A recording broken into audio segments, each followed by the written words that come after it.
Want to go run in Mongolia? No problem. Yeah, I've just ran a semi-marathon in Antarctica. Yep, I've just found a way to create fake Strava runs. Have you ever heard of the people hiring other athletes to do runs for them, often charging 10 to 20 euros or dollars per run? What if I told you there is a much cheaper and more reliable way to do this?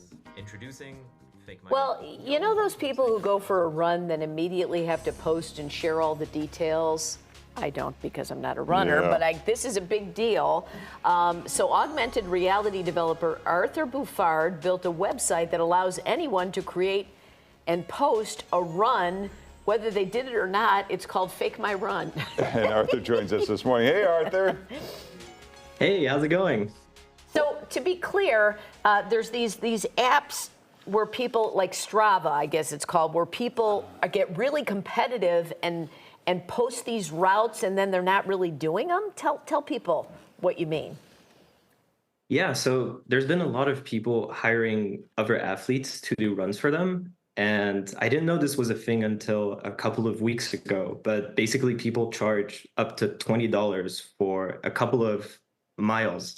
And yeah, it seems to be a phenomenon that's happening in a few countries. So yeah, I thought that was really surprising. What is it would think that says about people that this is a thing, Arthur?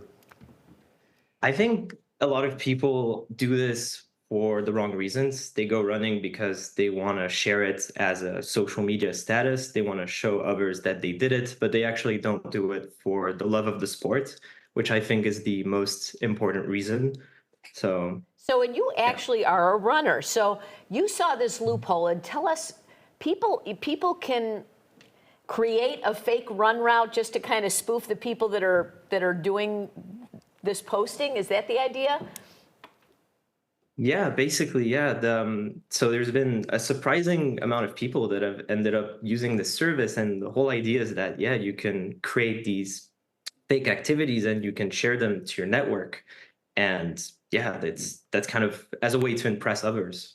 But in a sense, you're not really solving this narcissistic problem, though, are you? You're sort of exacerbating it. Yeah, I really wanted to poke fun at it. Yeah. I recognize that, yeah, it's kind of a double-edged sword, but I think the entertainment value was also really interesting. So this app, this Strava, which is one of the ones where people post these routes and then they have people run for them. Yeah. What do they think about your site? I'm not actually sure. I think they're probably not too fond of it, as I could imagine. But I haven't received any direct communication from them. So I assume it's not that bad, or yeah, I don't know. But there's got to be some kind of loophole that people are faking it anyway on the main sites, right? Or they're just having people run it for them? I assume, yeah. I mean, I think a lot of people did get other people to run for them, but then, yeah, probably some other people found this loophole before, because this has existed for tens of years, potentially. Wow. And so you could do this because you could tell Arthur's, you had like a fake route, like running Antarctica, and people are like, great to go. Oh, boy. Well, it's kind of brilliant. The site is fakemy.run, and you can find more at Arthur's personal website and follow him on Instagram. Thanks, Arthur. Thanks, Arthur. Yeah, thank you so much.